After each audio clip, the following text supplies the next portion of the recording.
Hey friends, in this video I will show you how we can configure ADFS service in your in Active Directory infrastructure. This is Windows 2022 server which I just configured as a domain controller as well. So here you can just cross check the operating system version by clicking this command winver. So this is Windows Server 2022. And now I will just go on the server manager role, and in the server manager role I will go on the add roles and features. This is a similar kind of Active Directory installation, just like you install the roles and then you configure the Active Directory. So similarly, just we will also do the same activity for Active Directory Federation service. How we can do this? So just go on the add roles, next role based or feature based installation. Now I need to just select a server on which you want to install the role. So this is default server which I selected. Next, here you need to select the ADFS Active Directory Federation service. So you need to select this one. Basically it is just used for the SSO purpose. So if you just want to allow the federated authentication for other websites or other organizations, so just you can use the Active Directory Federation service. Now I will just click on the next and install. So first this will install the Active Directory Federation services, and then we need to configure it as well.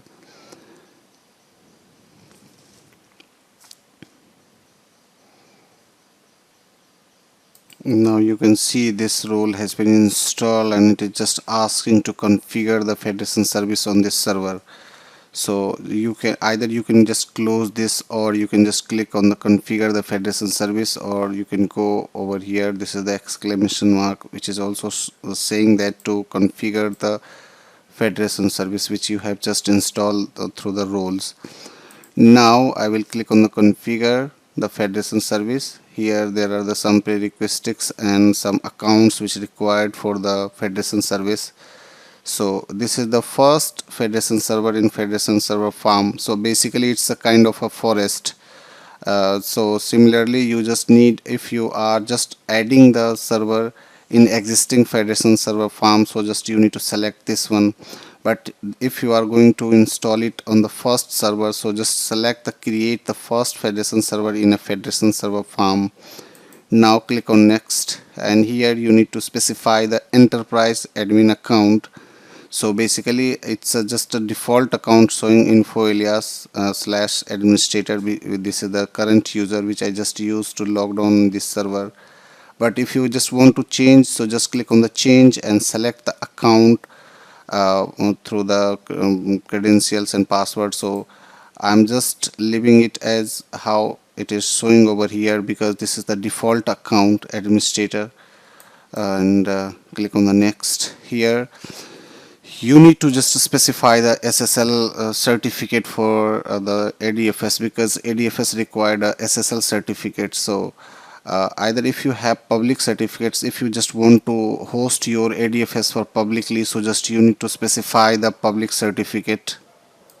So just select the certificate, SSL certificates for your ADFS. So if you have public certificate, so just you can install the certificate on the server.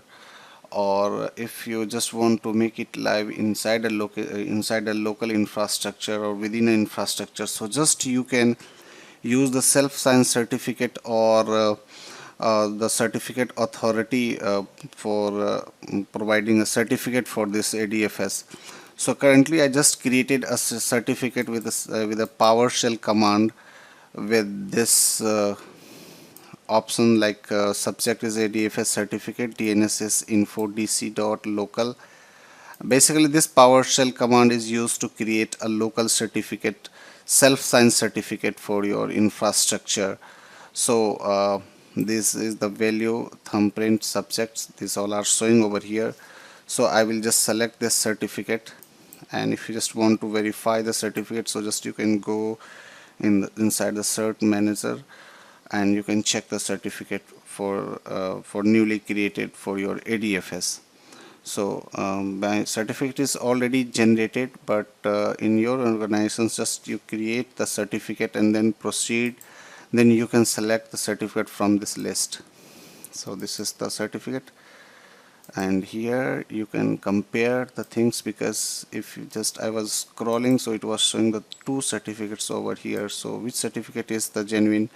So just you need to go on the view, and here there are some thumbprint option. So in the thumbprint options you can compare it the PowerShell which we use to creating the certificate.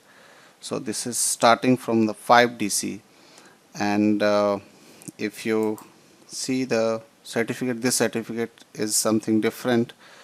So I need to just go with second certificates, and then we need to verify it again, and details, thumbprint option, and this is also the same.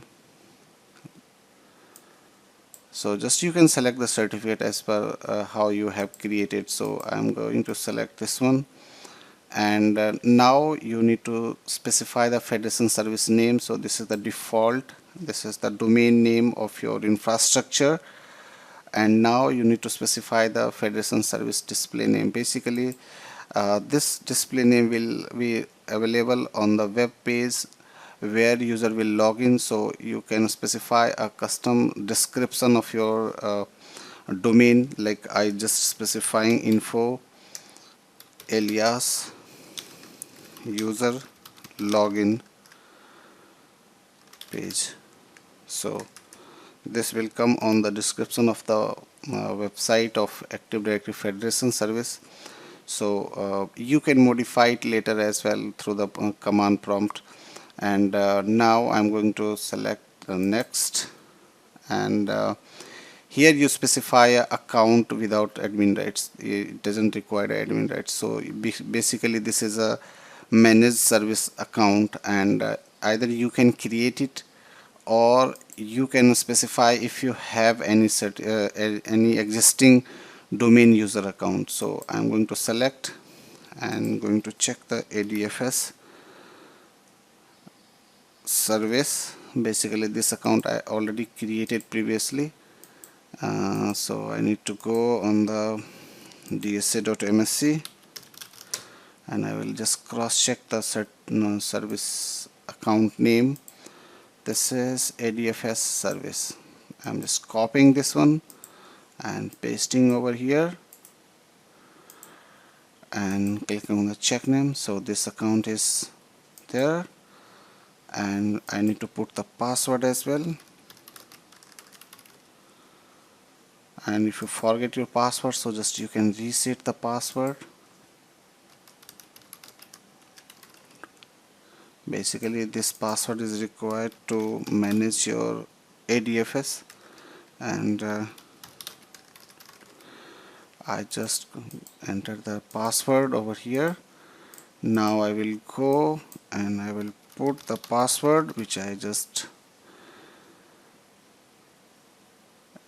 provided for the ADFS service. Now I will click on the next, and this is asking if you want to add a database, if you just want to specify the SQL Server database or internal database. Basically Microsoft Windows having on Windows internal database, so you can specify it Windows internal database, or if your organization's having SQL Server, so you can specify the database detail, SQL Server database detail, like instance name and database name and other things. So I'm just going to use the Windows internal database WID. So I will select this create a database. Now next, and it is just creating a database on this server using Windows internal database. So in case if previously if you have configured, so it will ask to either replace or create a new. So I will just override the existing ADFS configuration database. Basically previously already install the ADFS services. That's why it is just prompting this option like an ADFS configuration database already exists on this server. So I will just override this existing ADFS configuration database and I will proceed with the next. And once you click on the next, so it will just review the prerequisite for ADFS. Either your server is applicable for ADFS installation or not, or it will also show the things like how this will work. So now it's just reviewed the options and we'll click on the next. It is just checking the prerequisites. All test passed, and once this will be passed, so you will see this all prerequisite checks pass successfully. So click configure to begin installation, and if you want to rerun the prerequisites, so just click over here, but I will go with the configure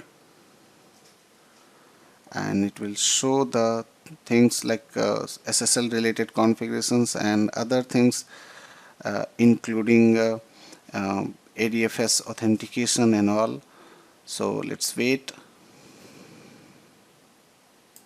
Now this has been installed with some errors, so you need to just check this, or you can just close this one, and I will see how we can configure or we can connect the ADFS services on this server. So just need to close, and this has been closed. Now we'll close the Active Directory user snap-in as well, like also closing the installation process, because basically this was the message which we were getting post installation of the roles. Now you will go on the tools and click on the ADFS management, and once you click on the ADFS management, so you can see these all options are there, like services, access control, relaying partner, party trust, claim provider trust, endpoints. Here you can see there are the multiple tabs are available, and these all tabs are used for various purpose, including like if you just want to change the password of user account through the ADFS, so you can enable this tab, ADFS portal update password and all. So once you install the Active Directory Federation service, what you need to do, just close this option and go on the PowerShell or PowerShell ISC. I will use the PowerShell ISC because here you can see the command and what you are putting over here, so this all will be visible. So I will just get ADFS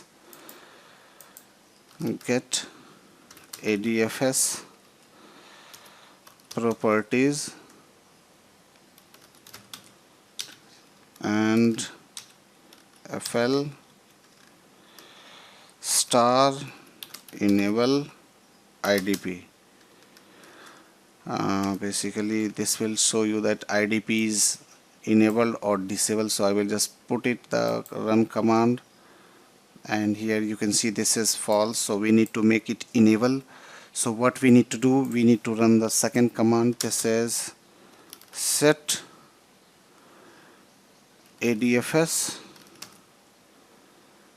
properties and enable IDP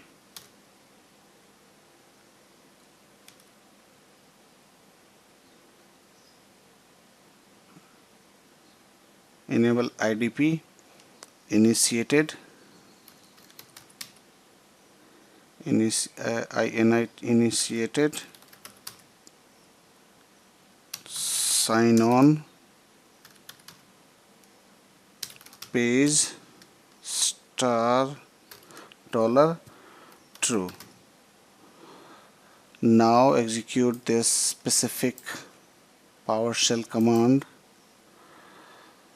enable IDP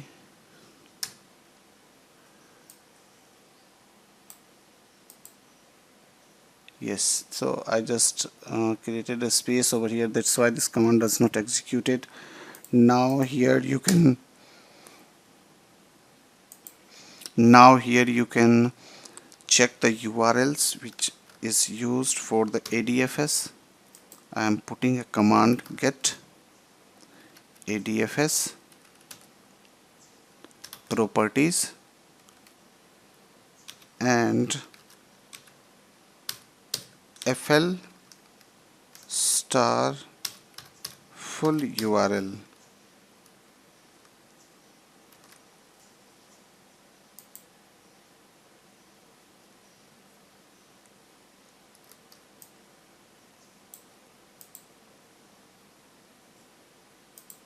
This is the mistake which I done. I need to execute this one. Properties. Here I need to put the ADFS endpoint and full URL. This is the correct command. I was just using the ADFS properties, but here you need to put the get ADFS endpoint FL full URL. Now need to execute.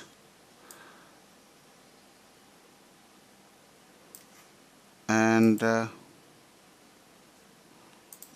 here still there are some command missing which we are need to just put over here, and I will execute this. Now you can see this full URL is showing for the ADFS, so you need to just cross check this all. So first what we need to do, once you execute this command, so after that you need to just select this URL and put it inside the browser, copy, and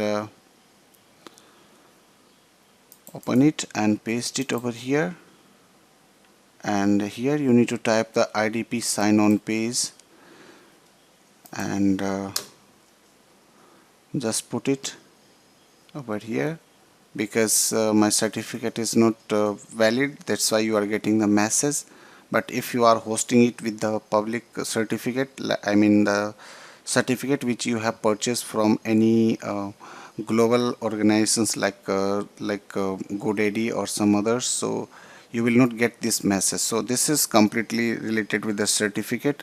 Now we need to just proceed and continue to info dc.infoalias.local, and here you can just cross check if your ADFS is installed properly. So you need to just put the Active Directory user and password like test. I'm putting my account. If you forget your account, so just go on the dsa.msc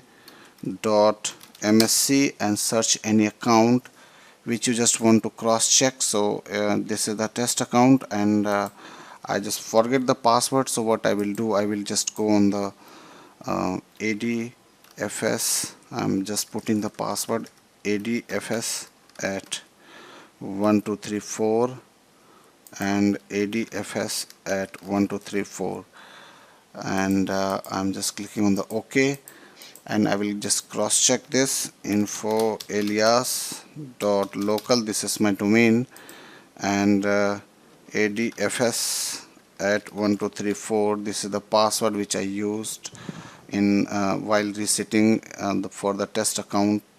And you can check if you are putting the correct password over here. So just click over here. Now you need to just click on the sign in, and now see this has been just signed in on ADFS, and this is the description message which we just added while installing while configuring the ADFS. So this is the InfoAlias user login page. You can change it through the command prompt as well. So we will do this all activity in a later video. Thank you for watching this video for Active Directory Federation Service in Windows 2022.